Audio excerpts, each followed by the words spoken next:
আসসালামু আলাইকুম। আপনারা শুনছেন সর্বশেষ আন্তর্জাতিক সংবাদ। শুরুতে শিরোনাম, পরে বিস্তারিত। উত্তেজনা বাড়লে আমিরাতকেই টার্গেট করার হুঁশিয়ারি ইরানের। ইরানকে পৃথিবীর বুক থেকে মুছে ফেলার হুমকি ট্রাম্পের। দুই বোন একে অপরের স্বামীর সাথে থাকতে চান, আদালতে চাঞ্চল্য। পারমাণবিক বোমা বানানোর সক্ষমতা কমেনি ইরানের। সর্বশেষ থাকছে, তৃণমূলের বিধায়ক প্রার্থীকে মাটিতে ফেলে পেটালেন বিজেপির সমর্থকেরা। এতক্ষণ শুনছেন সংবাদ শিরোনাম, এখন বিস্তারিত। তার আগে অনুরোধ থাকবে, ভিডিওতে লাইক দিন এবং ভিডিও সম্পর্কে আপনার গুরুত্বপূর্ণ মতামত কমেন্ট করে জানিয়ে দিন। উত্তেজনা বাড়লে আমিরাতকেই টার্গেট করার হুঁশিয়ারি ইরানের। উত্তেজনা আরও বাড়লে সংযুক্ত আরব আমিরাতের সব ধরনের স্বার্থ লক্ষ্যবস্তু হতে পারে বলে হুঁশিয়ারি দিয়েছে ইরান। দেশটির রাষ্ট্রীয় সংবাদ মাধ্যমের বরাতে এক সামরিক সূত্র এ তথ্য জানিয়েছে। এই হুঁশিয়ারির কয়েক ঘণ্টা আগে ইউএই জানিয়েছিল তাদের ভূখণ্ডে মিসাইল ও ড্রোন হামলার চেষ্টা হয়েছে। দেশটির স্বরাষ্ট্র মন্ত্রণালয় জানায়, আকাশ প্রতিরক্ষা ব্যবস্থা এসব হামলা প্রতিহত করতে সক্রিয়ভাবে কাজ করেছে। প্রতিরক্ষা মন্ত্রণালয়ের তথ্য অনুযায়ী ইরান থেকে ছোড়া 4টি ক্রুজ মিসাইল শনাক্ত করা হয়। এর মধ্যে 3টি সফলভাবে ভূপাতিত করা হয়েছে এবং একটি সাগরে পড়ে যায়। ইরানের এক সামরিক সূত্র দাবি করেছে, ইউএই খুবই ঝুঁকিপূর্ণ অবস্থানে রয়েছে এবং যে কোনো উত্তেজনা তাদের জন্য বড় হুমকি হতে পারে। অন্যদিকে ইউএই প্রেসিডেন্টের উপদেষ্টা আনোয়ার গারগাশ বলেন, ইরান আবারও আগ্রাসনের পথ বেছে নিয়েছে। বেসামরিক লক্ষ্যবস্তুতে হামলা করা নৈতিকভাবে দেউলিয়াত্ব প্রমাণ করে। ইরানকে পৃথিবীর বুক থেকে মুছে ফেলার হুমকি ট্রাম্পের। মধ্যপ্রাচ্যের অত্যন্ত গুরুত্বপূর্ণ এবং স্পর্শকাতর জলপথ হরমুজ প্রণালীতে মার্কিন স্বার্থে আঘাত লাগলে ইরানকে ভয়াবহ পরিণতির মুখোমুখি হতে হবে বলে কড়া হুঁশিয়ারি দিয়েছেন মার্কিন প্রেসিডেন্ট ডোনাল্ড ট্রাম্প। সম্প্রতি ফক্স নিউজের একটি বিশেষ অনুষ্ঠানে সাক্ষাৎকার দেওয়ার সময় তিনি এই হুঁশিয়ারি দিয়েছেন। ট্রাম্প বলেন, ওই অঞ্চলে পরিচালিত মার্কিন প্রজেক্ট ফ্রিডমের কোনো জাহাজে হামলা চালানো হলে ইরানকে পৃথিবীর বুক থেকে মুছে ফেলা হবে। ট্রাম্পের এমন কঠোর মন্তব্য বৈশ্বিক রাজনীতি এবং জ্বালানি বাজারে নতুন করে উদ্বেগের সৃষ্টি করেছে। সাক্ষাৎকারে ডোনাল্ড ট্রাম্প যুক্তরাষ্ট্রের বর্তমান সামরিক সক্ষমতার উপর ব্যাপক জোর দেন। তিনি দাবি করেন, গত কয়েক বছরে মার্কিন প্রতিরক্ষা ব্যবস্থায় আমূল পরিবর্তন আনা হয়েছে। ট্রাম্প বলেন, আমাদের কাছে এখন আগের তুলনায় অনেক উন্নত মানের এবং প্রচুর পরিমাণে অস্ত্রশস্ত্র ও গোলাবারুদ রয়েছে। সারা বিশ্বে আমাদের সামরিক সরঞ্জাম এবং ঘাঁটিগুলো ছড়িয়ে আছে এবং সেগুলো আধুনিক সব মারণাস্ত্র এবং সরঞ্জামে পরিপূর্ণ। আমরা সেরা সব প্রযুক্তির অধিকারী। তিনি স্পষ্টভাবে জানিয়ে দেন যে মার্কিন নৌবাহিনী বা তাদের কোনো প্রকল্পে হস্তক্ষেপ করা হলে যুক্তরাষ্ট্র তার পূর্ণ সামরিক শক্তি প্রয়োগ করতে দ্বিধা করবে না। ইরানের সম্ভাব্য হুমকি মোকাবেলায় ওই অঞ্চলে মার্কিন সামরিক উপস্থিতি আরও বাড়ানোর উপর গুরুত্ব আরোপ করেছেন ট্রাম্প। তিনি মনে করেন, কেবল শক্তিশালী উপস্থিতির মাধ্যমেই স্থিতিশীলতা বজায় রাখা সম্ভব। প্রেসিডেন্ট বলেন, মার্কিন রণতরী এবং কৌশলগত সরঞ্জামগুলো নির্দিষ্ট অবস্থানে মোতায়েন রয়েছে এবং পরিস্থিতি অনুযায়ী সেগুলোর সংখ্যা আরও বাড়ানো হতে পারে।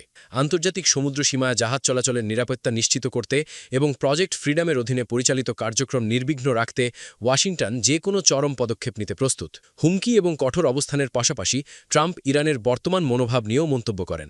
তিনি মনে করেন, ক্রমবর্ধমান চাপের মুখে ইরান এখন আগের তুলনায় অনেক বেশি নমনীয়। ট্রাম্পের মতে, অর্থনৈতিক এবং সামরিক চাপের কারণেই হয়তো তেহরান এখন শান্তি আলোচনার বিষয়ে কিছুটা নমনীয় অবস্থান দেখাচ্ছে। তবে তিনি এটিও পরিষ্কার করে দিয়েছেন যে আলোচনার পথ খোলা থাকলেও কোনো প্রকার উস্কানিমূলক কর্মকাণ্ড বরদাস্ত করা হবে না। হরমুজ প্রণালী বিশ্বের মোট জ্বালানি তেলের একটি বিশাল অংশের যাতায়াত পথ। ফলে মার্কিন প্রেসিডেন্টের এই হুমকির পর বিশ্ববাজারে তেলের দাম এবং আঞ্চলিক নিরাপত্তা নিয়ে নতুন করে প্রশ্ন উঠেছে। বিশ্লেষকরা মনে করছেন, ট্রাম্পের এই মন্তব্য তেহরান এবং ওয়াশিংটনের মধ্যে চলমান স্নায়ুযুদ্ধকে আরও উস্কে দিতে পারে।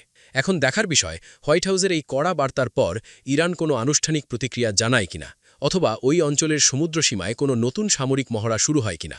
সূত্র আল জাজিরা। দুই বোন একে অপরের স্বামীর সঙ্গে থাকতে চান, আদালতে চাঞ্চল্য। ভারতের মধ্যপ্রদেশের হাইকোর্টের গোয়ালিয়র বেঞ্চে এক অস্বাভাবিক পারিবারিক ঘটনা ঘিরে আদালতে চাঞ্চল্যের সৃষ্টি হয়েছে।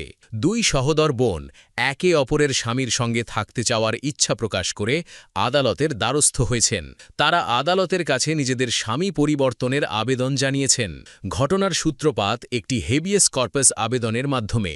দাতিয়ার এক ব্যক্তি অভিযোগ করেন, তার স্ত্রী ও কন্যাকে তার ভায়ারাবাই অপহরণ অপহরণ করেছেন। এই অভিযোগের পরিপ্রেক্ষিতে আদালত পুলিশকে নির্দেশ দেয় অভিযুক্ত সহ সংশ্লিষ্টদের হাজির করতে। পরবর্তীতে আদালতে হাজির করা হলে অপহৃতা হিসেবে উল্লেখিত নারী জানান তিনি স্বেচ্ছায় বোনের স্বামীর কাছে গেছেন এবং তার সঙ্গেই থাকতে চান। তিনি আরও বলেন নিজের স্বামীর সঙ্গে তার সম্পর্ক ভালো নয় এবং ইতোমধ্যে তিনি বিবাহ বিচ্ছেদের জন্য মামলাও করেছেন। অন্যদিকে অপর বোন আদালতে জানান তিনিও নিজের স্বামীর সঙ্গে সংসার করতে অনিচ্ছুক এবং বোনের স্বামীর সঙ্গেই থাকতে চান। এই সময় দুই বোনই পারস্পরিক সম্মতিতে একে অপরের স্বামী বদল করে দেওয়ার অনুরোধ জানান।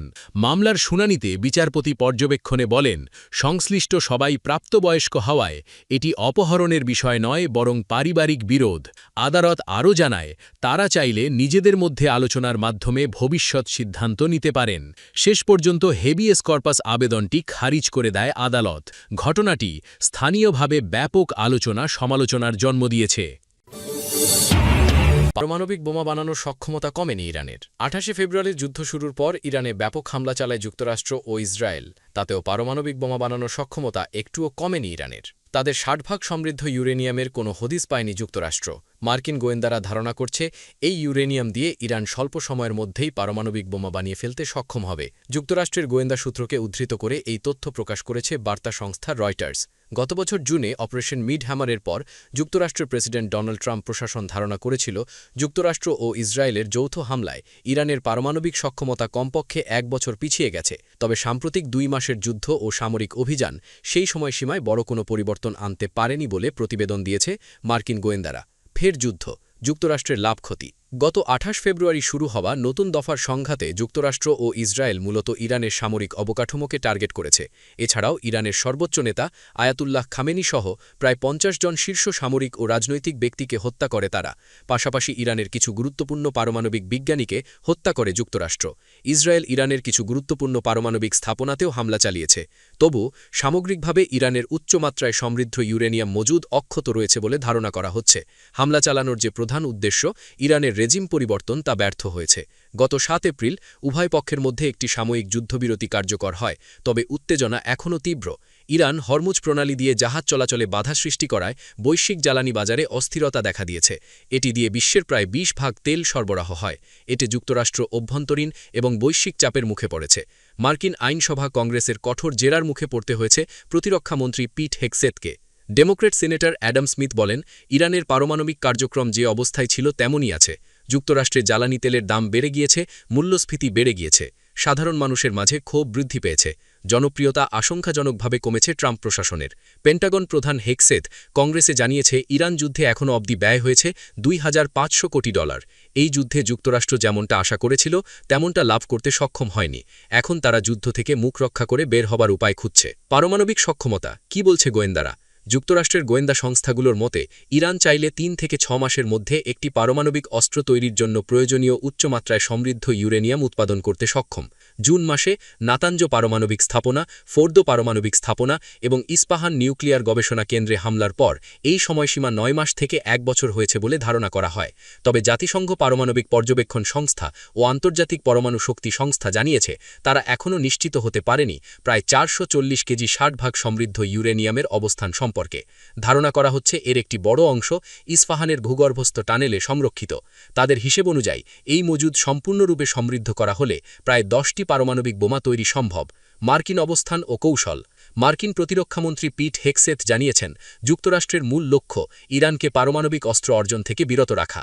একই অবস্থান ব্যক্ত করেছেন ভাইস প্রেসিডেন্ট জেডি ভ্যান্সও। বিশ্লেষকদের মতে সাম্প্রতিক মার্কিন হামলাগুলো পারমাণবিক স্থাপনার চেয়ে ইরানের সামরিক সক্ষমতা ও প্রতিরক্ষা শিল্পকে বেশি লক্ষ্যবস্তু করেছে, ফলে পারমাণবিক কর্মসূচিতে প্রত্যক্ষ প্রভাব সীমিত হয়েছে। সাবেক মার্কিন গোয়েন্দা বিশ্লেষক এরিক ব্রুয়ার বলেন ইরানের কাছে এখনও তাদের পারমাণবিক উপাদান রয়েছে, এটাই সবচেয়ে গুরুত্বপূর্ণ বিষয়। এগুলো সম্ভবত এমন ভূগর্ভস্থ স্থানে রাখা যেখানে প্রচলিত বোমা দিয়ে ধ্বংস করা কঠিন। অন্যদিকে ইসরায়েলের অভিযানে ইরানের শীর্ষ পারমাণবিক বিজ্ঞানীদের হত্যার বিষয়টিও আলোচনায় এসেছে। জাতিসংঘ সাবেক পরমাণু কার্যক্রম পরিদর্শক ডেভিড অলব্রাইট বলেন জ্ঞান ধ্বংস করা না গেলেও দক্ষতা বা কার্যকর প্রয়োগের সক্ষমতা ক্ষতিগ্রস্ত হতে পারে। ভবিষ্যৎ অনিশ্চয়তা। মার্কিন নীতি নির্ধারকরা এখন এমন কিছু ঝুঁকিপূর্ণ বিকল্প বিবেচনা করছেন। ইস্পাহানের ভূগর্ভস্থ স্থাপনা থেকে ইউরেনিয়াম সরাসরি উদ্ধার করতে স্থলঅভিযান চালাতে চায় তারা। তবে ইরান বরাবরই দাবি করে আসছে যে তাদের পারমাণবিক কর্মসূচি সম্পূর্ণ শান্তিপূর্ণ। যদিও যুক্তরাষ্ট্রের মতে তেহরান 2003 সালে আনুষ্ঠানিকভাবে পারমাণবিক অস্ত্র উন্নয়ন কর্মসূচি বন্ধ করলেও কিছু গোপন কার্যক্রম চালিয়ে যেতে পারে। তৃণমূলের বিধানক প্রার্থীকে মাটিতে ফেলে পেটালেন বিজেপির সমর্থকেরা। ভারতের পশ্চিমবঙ্গের বিধানসভার নির্বাচনের ফল প্রকাশের পর হামলা, ভাঙচুর, সংঘর্ষের খবর পাওয়া গেছে। গতকাল সোমবার রাজ্যে বিজেপির জয়ের খবর আসার পর কালীঘাটে তৃণমূল নেতা অভিষেক বন্দ্যোপাধ্যায়ের দপ্তরে হামলা চালান একদল বিজেপি সমর্থক। তারা দপ্তরটিতে ব্যাপক ভাঙচুর চালান। বারাসাতেও তৃণমূল দপ্তরে একইভাবে হামলা চালানো হয়। দক্ষিণ কলকাতার বিজয়গড়ে মন্ত্রী অরূপ বিশ্বাসের দপ্তর ভাঙচুর করে বিজেপি নামধারী একদল দুষ্কৃতকারী। ব্যারাকপুরের বরানগরে তৃণমূলের দলীয় কার্যালয়ে হামলা চালিয়ে ভাঙচুর করা হয়। এখানে তৃণমূলের কাউন্সিলর অপর্ণা মৌলিকের দপ্তরেও হামলা, ভাঙচুর চালানো হয়। উত্তর 24 পরগনার বীজপুরের তৃণমূলের প্রার্থী সুদীপ্ত দাসকে মাটিতে ফেলে বিজেপির সমর্থকেরা ব্যাপক মারধর করেন। এ সময় তার জামা কাপড় ছিঁড়ে ফেলা হয়। পুলিশ, কেন্দ্রীয় বাহিনী ও নির্বাচন কমিশনের কর্মকর্তাদের সামনে এ ঘটনা ঘটে।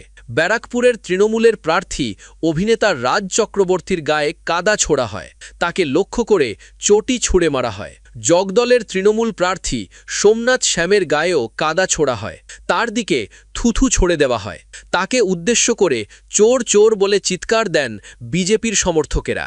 অন্যদিকে উত্তর 24 পরগনার ভাটপাড়ার তৃণমূলের প্রার্থী অমিত গুপ্তকে বিক্ষুব্ধ লোকজনের রোষানল থেকে উদ্ধার করেন এই আসনের জয়ী বিজেপির প্রার্থী পবন সিং। পবনের বাবা বিজেপি নেতা অর্জুন সিং। তিনি জয়ী হয়েছেন ব্যারাকপুরের নোয়াপাড়া আসন থেকে।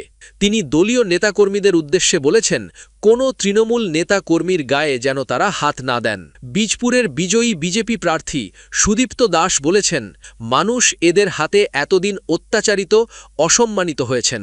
ক্ষমতার দম্ভে তৃণমূল এলাকার মানুষকে মানুষ বলে গণ্য করেনি।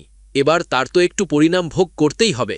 এসব ঘটনার পর তৃণমূলের ব্যারাকপুরের সাংসদ পার্থ ভৌমিক বলেছেন, বিজেপি তার আসল চেহারা প্রকাশ করেছে।